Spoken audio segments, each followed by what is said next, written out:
Okay, next we have your hospital information system.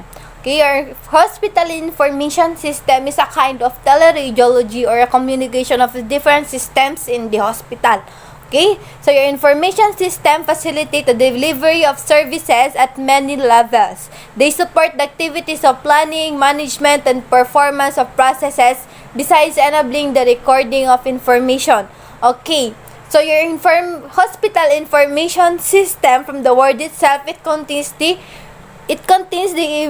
hospital information of your patient. Binibigyan mo siya ng hospital number, your everything makikita mo dyan sa hospital information system. What are the procedures that was done to the patient, the bills of the patient. You can see it all in the hospital information system. So your HIS refers to a set of systems for the entire healthcare services encompassing patient care as well as services for the early detection of disease, prevention of health problems, and promotion of wellness at any location. Okay, so dito mo makikita din yung mga patient information mo, kung ano yung mga previous diagnosis niya, what are the tests done to confirm the diagnosis. You can see it in the hospital information system. It is up to the hospital whether to share it to another hospital or not. But your hospital information system should be limited to a hospital only, and the information must not be shared. Okay? So, tandaan po natin, we are holding the autonomy of your patient in every hospital. Okay? They have the right to keep their information. Okay? We only share the information of a patient, not necessarily saying or indicating their name, but their condition if it is already pandemic or epidemic. Okay, especially kapag nakahawa yung sakit niya, we share the information to the public. Okay, hindi naman pa yung pangalan niya, kasi ganito, may ganitong sakit. Hindi po ganun ang ating hospital. We hold accountable to that one because we have autonomy that we are complying. Okay, so the main subject discussed in this article is the hospital information system. Okay, which deals with the care of persons suffering from an illness or your patient. The system, as described here, is also applicable to first-hand general or specialty outpatient clinic. So your hospital information system is focused primarily on the operations management of the hospital. Okay, so your HIS facilities the activities of a hospital, takes into consideration, number 1 is the function of a healthcare facility, number 2 the capability of information technology. Okay, so the information management system complements the other components of very complex organizational structure of a hospital. Okay, so your hospital information system acts as an integrator of all these components by enabling the collection of the data of your patient, by storing the data of your patient, and by sharing the data of your patient to other system of the hospital, which we will later on discuss. Okay, so it contains a set of subsystems and applications, often referred to as modules, that utilizes information communications technology and computerization optimally to facilitate the delivery of services of the hospital. So, these are the subsystems that can be found in your hospital information system. We have your RIS or your radiology information system. So, saan siya makikita? Sa medtech laboratory. Hindi po. Sa ating radiology departments. Okay? So, your RIS is a type of radiology software solution for storing and managing medical imaging data. Just like his hospital information system, it automates data management but is adapted specifically for radiology department only. If I can remember correctly, ang aming RIS po, it contains the hospital number of a patient. Halimbawa, the HIS registered the name of Pinugo CJ Angela, hospital number 1214. Okay? Kapag po dumating sa inyo yung patient na Pinugo CJ Angela, you can search the number dun po sa RIS natin. Okay? Kasi makikita mo lang din yun. And then, you can charge the procedure of the patient. Halimbawa, yung sa request form ng pasyente mo, makikita mo sa RIS ang nakalagay doon, Ito, pwede din makita sa RIS. Yung procedure na in-order ng doctor, halimbawa, foot APL. So, dun sa RIS, makikita mo kung anong procedure dun. And, ikaw na nag-perform ng procedure, after mong i-perform yung procedure, you charge it dun sa ating RIS na tinatawag natin. Okay? Search mo lang kung anong procedure yun and then charge mo. Okay? So, your RIS is limited to the hospital radiology department of the hospital. Okay, it optimizes the imaging process by integrating the various functions involved in managing inpatient information into one comprehensive system. So, in your RIS, you can find your digital images, okay, dun sa information system ng pasyente natin. Okay, kapag sinearch mo yung pinugo si J. Angela, lahat makikita mo doon.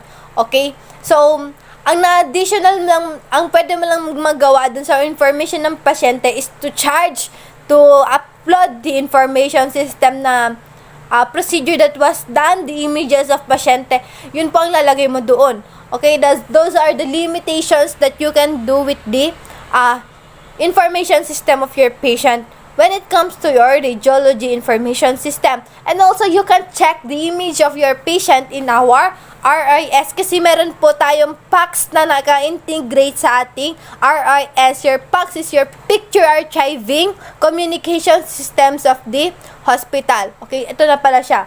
Your RIS is term often used with other terms such as your PACS. Okay, to describe type of medical IT system used in radiology department. Okay. So, dun kasi sa RIS natin, meron tayong PACS. Ang PACS kasi natin, dun natin nilalagay yung mga images natin. Halimbawa, nag-x-ray ka ang patient mo sa pinugo si J. Angela. Dapat isa-select mo dun sa computer mo habang pinaprocess mo yung image. Dapat nilalagay mo na doon. Okay, especially when we are using your digital and computer radiography, bago ka mag-perform ng isang procedure, kailangan mo munang i-input yung data mo doon sa computer. Okay, yun po naman ang kinaganda ng ating advancement sa ating radiology department.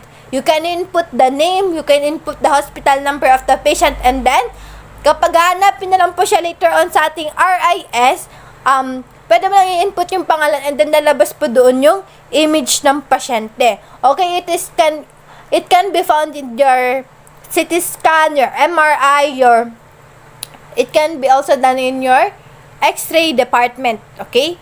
So, your PACS also provides features and tools for advanced image manipulation.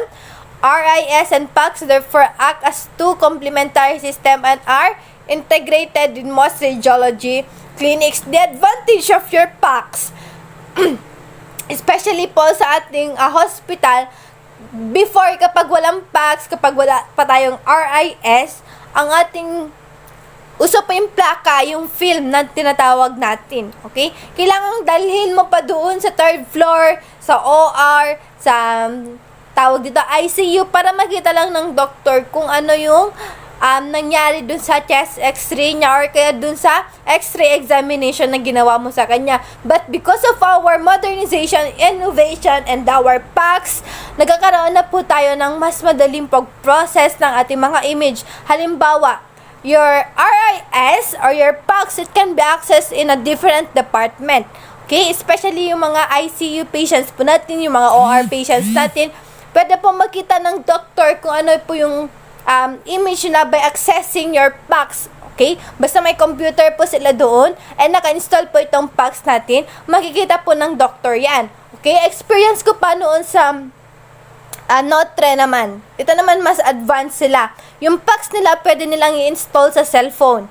Okay? So, kahit nasaan man yung doctor na yun, halimbawa, on call kasi siya. So, ibig sabihin nasa bahay siya, nag-antay lang siya na may emergency patients para puntahan niya. Okay? Yung doctor na yun nasa bahay, duty siya, and then gusto niya makita yung ultrasound ng pasyente, pwede lang natin isend yun via PACS na naka-integrate mismo sa ating computer. Okay? So, main feature of our RIS, meron siyang storing. Okay? It stores your images. Meron siyang image tracking. Okay? Your RIS is capable of storing not only one image. Okay? Pwede siyang mag-monitor or basta lahat ng previous examinations mo na ginawa sa kanya, matatrack mo sa ating RIS. It is also able of sharing, enables distribution of medical images and patient data. Kagaya po ng sabi ko sa inyo kanina, shareable po ang ating images within the hospital only if it is installed with your RIS and your PACS. Okay? Meron po yung mga iba't ibang, of course, account na ginagamit para po hindi siya ma-access ng mga outside na personnel. Okay? Meron po siyang patient management. Okay, ito pong kinaganda ng ating PACS. Instead of storing piles of paperwork, you can all now integrate it in a folder in a RIS. Okay? So, mas mabilis pong pag-process compared sa mga conventional processing po natin na wala pang PACS, wala pang mga computers. Okay? Mas maganda po ang ating technology ngayon. Meron din tayong patient tracking. Gaya ng sinabi ko kanina sa inyo, available po ang ating mga patient number. Makikita mo kung sinong patient ito based sa number na nakalagay sa ating information system. Meron siyang interactive documents which enables the creation of interactive documents na ina-enhance ang communication between the physician and facilitates diagnostic. Ito po yung sinasabi ko sa inyo kanina na the physician or the doctor can access it anywhere around the radiology or the hospital as long as install po ang ating RIS sa computer nila. Okay, results, entry, and distribution. Your RIS, binubuksan. Diyan na po nagre-read yung mga doktor ng mga diagnosis nila. Diretso na po nilang ine-encode yung mga diagnosis na nakikita nila. So, imagine how the RIS, how the technology made our work easier, diba? So, meron tayong procedure billing, na-discuss ko na to sa inyo kanina kung paano, right after the procedure, dun ka mag-bill ha, hindi yung before the procedure, mag-bill ka, okay? Kasi mamaya, nasira pala yung machine, hindi mo na-perform, mag-exit na yung pasyente, nakita niya dun sa hospital information system, meron siyang chest x-ray na bill sa kanya pero hindi naman na-perform, okay? So that could be very hard to fix for a radiologic technologies, okay? Meron din akong mga insidenteng ganito, yung mga misbilled na pasyente namin, ang naging consequence nila is 10 duty na demerit, okay? So kailangan pa nila mag-duty ulit ng 10 days extended dahil sa pagkakamali nila, okay? So, we must always be careful with billing your patients. Okay, so we have your resource management. So, it is facilitated as information or supply requirements. Okay, your PACS naman po. So, your PACS is a portion of RIS PACS system that facilitates image capture, storage, and distribution. Okay, it consists of the following major functionalities. Okay? So, it is able of creation of work list, image capture, image acquisition, image transfer, image storage, image distribution, image retrieval, image display viewing, tracking of status of imaging processes. As long as you do not change your PACS system, you can access your images from any year that you have started installing your PACS, okay? Even if it is 5 years, makikita mo agad, isa-search mo lang sa computer. Unlike po sa conventional processing po natin, wala pa tayong PACS, kailangan mo munang i-check yung medical records natin, which is a different department from our radiology department, para makita mo lang yung image, yung pinaka-late na image ng pasyente natin, diba? So, it's a very vigorous work or job for our part, okay? So, the archive system of our PACS, alam niyo naman ang ginagamit ng archive natin, diba? Parang it is used to preserve your data. Halimbawa, ayaw mo siyang makita sa timeline or sa homepage mo. You archive the document. Your archive can be accessible anytime just by searching it manually. Okay? So, in PACS, the electronic archive serves as the new file room and warehouse for all digital imaging and communications in medicine or your DICOM. So, itong DICOM, another system na naman po siya. Okay, we have your DICOM. Hindi mo ma-access ang PACS sa iba't ibang department ng hospital kapag wala kang DICOM. Okay? So, hindi mo ma-access ang mga images sa PACS kapag wala kang DICOM. Okay? So, it stores all patient and image data, often on magnetic tape or optical disc. So, yung PACS po natin, before ang lalaki ng storage na yan, yung malalaki yung mga CPU. Noon kasi palakihan ng mga storage devices. Meron ako nakitang fax sa Facebook before, yung 5 MB na tawag dito, na storage device is kasing laki ata ng isang table. Okay, so imagine how heavy that is.